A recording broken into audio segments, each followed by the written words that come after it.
digadaikan, dilupakan oleh orang banyak. Rasul yang menyebut itu. Dan analisa itu sudah terjadi 14 abad yang dahulu. Ternyata para sahabat dulu pun begitu. Kalau datang Sya'ban pada nyantai ibadahnya. Di mana sibuknya? Sibuknya di pasar, sibuknya di sawah, sibuknya di kebun. Kenapa begitu? Mereka sibuk jual beli, mereka sibuk berkebun dan semuanya. Tujuannya apa? Untuk perbekalan bulan Ramadan. Tetapi ibadahnya kurang. Ngejar bagaimana minyak goreng cukup buat puasa. Ini sekarang. Nah, apa bedanya? Ternyata orang zaman dulu pun begitu.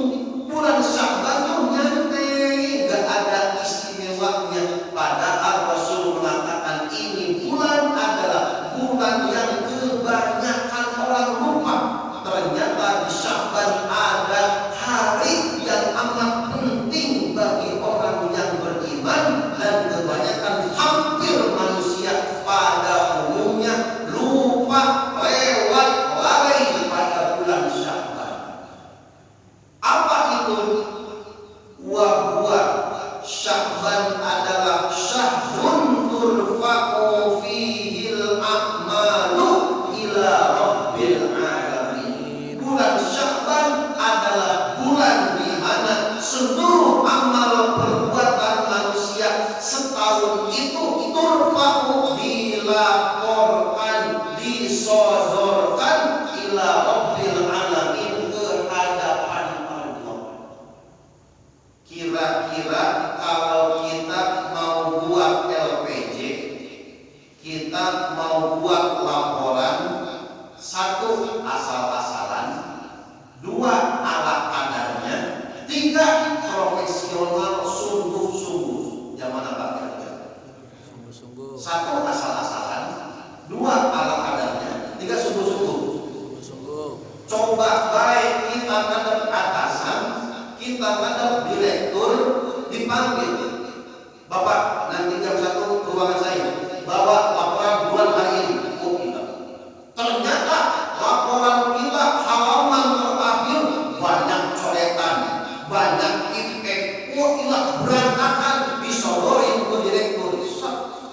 Insya Allah Bapak langsung dapat S3. Orang berantakan LPJ agak urus. Ibarat orang dikasih rapotnya merah, nilainya semua. Matematika 40, geografi 35, bahasa Inggris 25, semua nilainya jeblok di bawah KKM. Kira-kira naik kelas. Nggak bakalan. Sya'ban adalah bulannya LPJ, laporan pertanggungjawaban tahunan. Orang yang pinter, orang yang cerdas, orang yang bijak, profesional, nggak bakalan buat LPJ laporan asal-asalan. Ini bulan adalah disodorkannya semua amal perbuatan manusia. Ilok, laporan berantakan disodorin ke atasan, siap-siap baik di SP3, bisa-bisa langsung pecah. Kenapa? Enggak benar kerjanya kan gitu. Maka Rasul kenapa meningkatkan ibadah di bulan Sya'ban? Rasul berkata, wa ana ahabbu ayyurfa'a amali. Saya pengen ketika laporan amal perbuatan saya dilaporkan, disodorkan ke hadapan Allah, wa ana shaimun, saya sedang dalam keadaan berpuasa, sedang ibadah, sedang berbuat baik, tidak bermaksiat, tidak lalai. Tutup buku, laporan minimal bagian akhir beres. Nggak ada coret-coret, nggak ada titik, nggak ada apapun, beres, halaman terakhir. Maka kenapa Rasul meningkatkan ibadah di bulan Sya'ban? Karena memperbaiki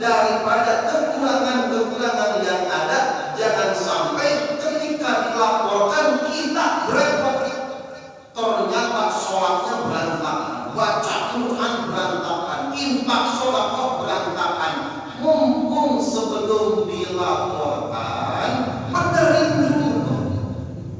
Maka di dalam dunia entertain, TV itu kalau memutar satu film itu ada yang namanya lembaga sensor, betul Pak?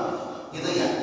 Sebelum tayang diputar di televisi itu ada yang namanya lembaga sensor. Ada kelayakan dulu, ini film pantas nggak kalau diputar. Maka sebelum film itu diputar ada tahapan-tahapannya. Satu, ada tahapan editing. Diedit dulu sekira-kiranya ada gerakan, ada alur cerita yang kurang baik, kurang pantas, kurang bagus, buruk terlihatnya, edit dihilangin silat. Hidup mumpung belum datang nisfu Sya'ban, mumpung belum dilaporin, edit segera. Kalau ada kelakuan perilaku kita yang kurang bagus, perilaku amal Allah kurang bagus, beresin, tobat segera. Perilaku kita dengan tetangga, dengan kerabat, dengan saudara, apalagi dengan orang tua, edit, benerin segera. Urus, lempengin segera. Kalau bengkok, lurusin. Kalau banyak coretan, hapus segera. Kalau banyak kesalahan, minta maaf segera sebelum dilaporkan ke hadapan Allah, sebelum diputar. Kita malu banyak gerakan-gerakan perilaku kita yang tidak pantas. Sebelum dilaporkan pada Allah, nanti dicacer, ditanya, diaudit, kenapa. Sebelum ditanya oleh badan orang yang mengaudit amal kita, edit dulu semua kehidupan kita. Yang sekira-kiranya tidak bagus, kurang pantas, segera islahkan, segera maslahatkan. Amal tetangga harus harmonis, amal masyarakat harus akur, harus guyup, apalagi amal kerabat, amal orang tua. Jangan sampai ada percekcokan, yang sampai ada ketidakharmonisan. Bentar lagi Ramadan edit. Yang kedua, tahapan sensor yang kedua sebelum film itu diputar adalah dubbing, pengisi suara. Kira-kira suara nggak enak, edit, ganti dengan suara yang bagus, disebut pengisi suara. Orangnya cuma komat amin, padahal suaranya suara orang. Dalam kehidupan kita, seumpama ada ucapan kita yang salah, ucapan kita yang hilaf, ucapan kita yang gak bagus, ucapan kita yang gak benar, dubbing, ganti dengan ucapan-ucapan yang baik. Kalau kemarin pernah nyinggung, pernah nyakitin orang, dubbing, minta maaf. Kalau kemarin lisan kita jarang berzikir, ganti ucapannya, bukan ngomongin orang, ganti dengan zikir. Kalau kemarin lebih banyak nyanyi, lebih banyak lagu, ganti lagunya dengan baca Quran, ganti dubbing sebelum dilaporkan ke hadapan Allah Subhanahu wa Ta'ala. Nisfu Sya'ban tahun ini hebat dan istimewa. Dalam setahun itu ada 5 malam ijabah, khamsun la turaddu fihinna da'wah. Ada 5 malam yang istimewa, di mana bila mana orang berdoa di 5 malam ini maka akan dikabul oleh Allah Subhanahu wa Ta'ala. 1, malam pertama bulan Rajab. Yang kedua, malam Idul Fitri, malam Idul Adha. Yang kebanyakan manusia pada umumnya di malam Idul Fitri, Idul Adha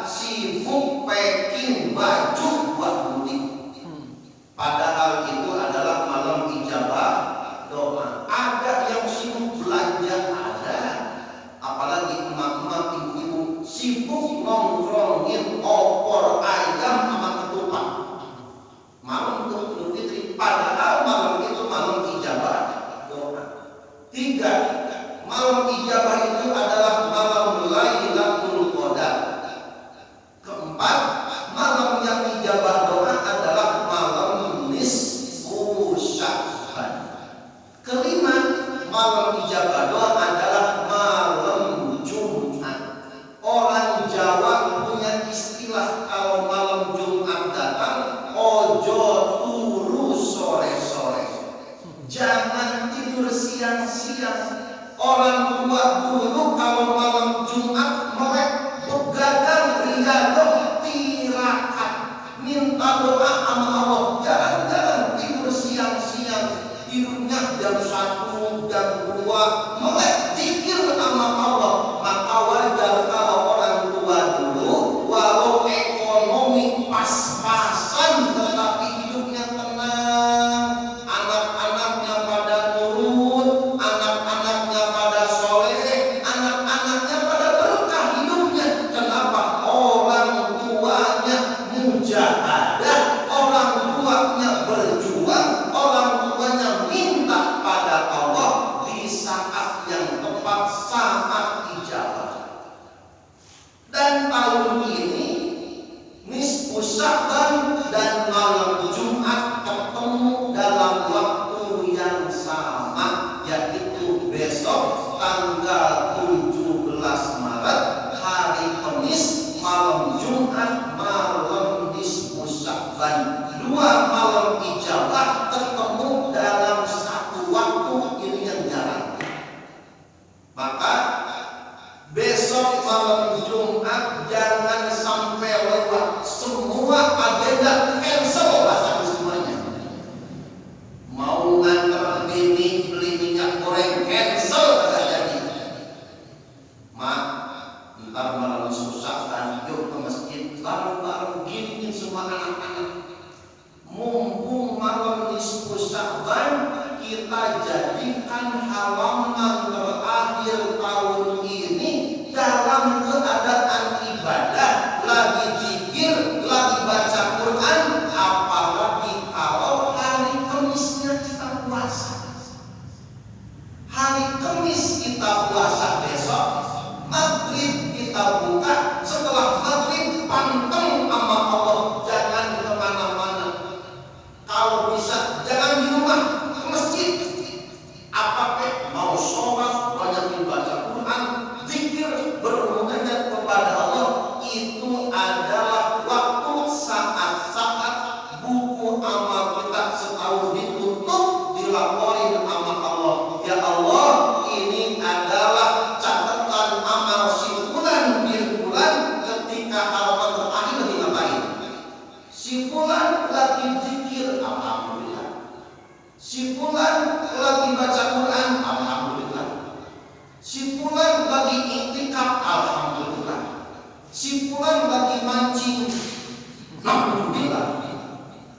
Besok adalah malam nisfu Sya'ban, cancel semua aktivitas, kumpul di masjid. Jangan sampai ketika amal perbuatan kita dilaporkan, kita dalam keadaan tidak baik di hadapan Allah. Kita tidak tahu Ramadan ini mungkin adalah Ramadan yang terakhir. Kalau Ramadan yang terakhir, Sya'ban yang terakhir, bagaimana kalau buku catatan kita halaman terakhirnya kita tidak baik? Nilainya pada merah, banyak titik, banyak coretan. Alhamdulillah kalau wafatnya su'ul khotimah. Kita tidak tahu. Maka wajar kalau Rasul datang bulan Sya'ban, Rasul meningkatkan amal ibadah di bulan Sya'ban, karena Rasul berkata, wa ana ahabbu an turfa'a amali. Saya berharap ketika amal perbuatanku dilaporkan, disodorkan kepada Rabbul Izzati, saya dalam keadaan baik, lagi ibadah, lagi puasa, baca Quran, lagi zikir, Allah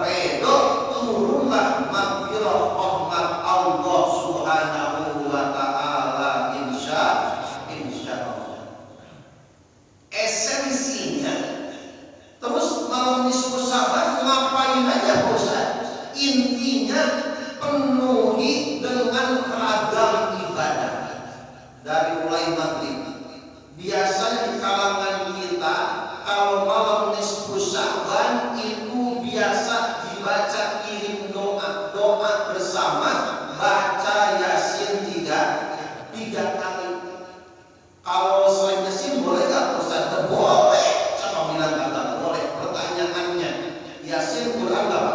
Quran. Quran. Surah Tabarak Quran. Al-Mulk Quran. Waqiah Quran. Ar-Rahman. Quran. Baca surah Al-Rahman baik. Baik. At-Tabarak Baik. Waqiah Baik. Yasin Baik. enggak salah, silakan surat mana baik. Yang penting jangan melakukan hal-hal yang membuat Allah murka. Kenapa kok Yasin 3 kali? Untuk mempermudah teknis. Karena kebanyakan Yasin bahasa lainnya. Yang pertama niatin supaya dengan wasilah yang dibaca minta pada Allah diberkahkan umur, diberkahkan rezeki. Yang kedua minta pada Allah agar diberkahkan rezeki, diberikan hidayah dan taufik bekal untuk ibadah. Ketiga minta ditetapkan iman dan Islam, wafat dalam husnul khotimah. Intinya itu agar ketika amal perbuatan dilaporkan pada Allah, kita sedang beribadah, sedang minta kebaikan-kebaikan kepada Allah Subhanahu wa Ta'ala. Esensinya penuhi dengan ibadah. Mau sholat tasbih monggo, witir banyakin monggo, nanti malamnya tahajud monggo, surat mutlak monggo, sholat taubat monggo. Istilah ibadah-ibadah di dalam nisfu Sya'ban disebut amaliyah nisfu Sya'ban, bukan amaliyah khusus dalam rangka kita mencari sunnah Rasul. Rasul kalau datang malam nisfu Sya'ban meningkatkan ibadah dengan harapan ketika amal perbuatan dilaporkan di dalam ibadah. Intinya itu. Apa baik ibadahnya? Pak Ustaz, boleh gak malam nisfu Sya'ban saya nyantuni yatim? Oh mantap, daripada menyantuni betul.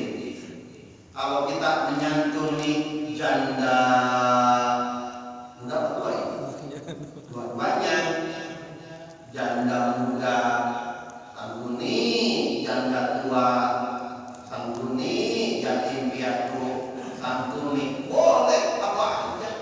Baca Quran, zikir, banyakin sholat di malam nisfu Sya'ban. Maka yang keempat, bulan Sya'ban ini disebut dengan bulan turfa'ul a'mal, dilaporkan amal perbuatan manusia setahun itu. Bahasa kita sering disebut dengan tutup buku. Maka minimal ketika ditutup bukunya beres, enggak berantakan, enggak banyak tipekan, enggak banyak coretan. Sebelum dilaporkan LPG kita, beresin dulu, edit apa yang perlu, dubbing apa yang dibutuhkan, supaya ketika dilaporkan layak, pantas, dan enggak malu-maluin. Maka hadirin rahimahumullah yang dirahmati oleh Allah Subhanahu wa Ta'ala, ketika saya membaca kitab ini, Madza fi Sya'ban, buah karya Profesor Dr. Muhammad bin Alawi Al-Maliki Al-Hasani, di halaman bagian tengah saya agak merinding. Ternyata bukan hanya rahmat dan ampunan Allah curah limpahkan di malam nisfu Sya'ban. Karena malam nisfu Sya'ban di awal kita katakan itu adalah malam ijabah doa. Dalam hadis ini disebutkan riwayat sahabat Atha ibn Yasar, qala ma min lailatin ba'da lailatil qadri afdalu min lailatin nisfi min Sya'ban. Tidak ada suatu malam yang lebih dahsyat setelah malam Lailatul Qadar, ialah malam nisfu Sya'ban. kalau dibuat grid tingkatan, malam apa yang paling dahsyat? Satu, Lailatul Qadar. Yang kedua adalah malam nisfu Sya'ban. Kenapa begitu dahsyat dan agungnya? Yanzilullah tabaraka wa ta'ala ila samai dunia. Malam itu Allah menebarkan rahmat dan maghfirah, dibawa oleh para malaikat, ditebarkan di bumi. Fayaghfiru li ibadihi kullihim, dan tanpa kecuali semua hamba-hambanya yang sedang bersimpuh, sedang berzikir, sedang bermunajat, sedang beristighfar, diampuni oleh Allah Subhanahu wa Ta'ala, dan diijabah apa permintaan kemauannya.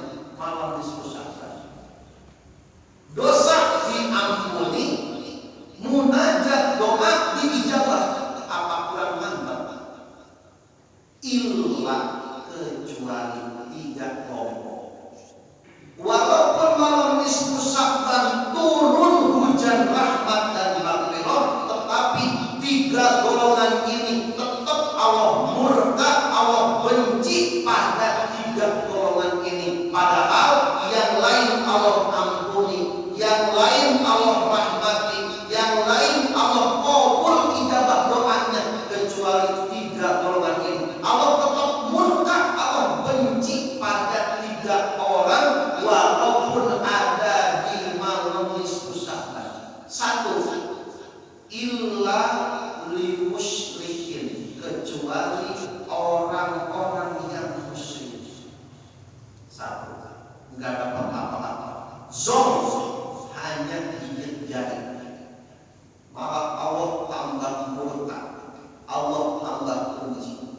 Kedua, yang Allah benci, yang Allah murka, walaupun rahmatul maghfirah malam ijabah doa, au musyahinin, orang yang bersengketa, kagak akur sama tetangga, kagak akur sama saudara, kagak akur sama orang lain, hatinya julid, hatinya dengki, enggak mau akur sama orang, apalagi gesekan sama saudara, gesekan sama kerabat, apalagi ada hubungan enggak baik dengan orang tua. Walau itu orang baca Yasin 1000 kali, sholat taubat, sholat tasbih ratusan rakaat, tetap Allah murka, Allah benci pada hati. Walau ibadah. Kenapa? Karena hatinya masih ada ganjaran. Oleh sama Allah dia baik, tetapi sama manusia, sama tetangga, sama kerabat, apalagi sama orang tua, jangan sampai Ramadan datang, nisfu Sya'ban datang, tetapi masih ada perselisihan, persengketaan, enggak harmonis, nomor diblokir, papasan di jalan boro-boro nanya klakson kagak, balak-balik buka, buang buka, saking kagak mau ketemunya. Nisfu Sya'ban datang, walau dia sampai